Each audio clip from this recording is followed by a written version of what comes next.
बिहार की बंकीपुर असेंबली ज़िमनी इंतखाब में जन स्वराज पार्टी के बानी प्रशांत किशोर ने तारीखी कामयाबी हासिल करते हुए बीजेपी का 31 साल पुराना मजबूत गढ़ अपने नाम कर लिया है।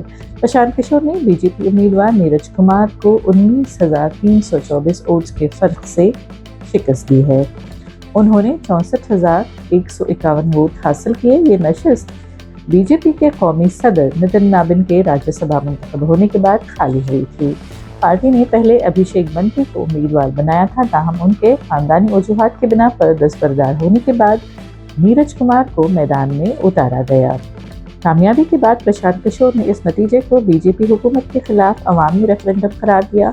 उन्होंने वजीर आजम नरेंद्र मोदी से मुतालबा किया कि वो बिहार के वजीर आला सम्राट चौधरी को तब्दील करें, क्योंकि उनका माजी मुजरिमाना रहा है।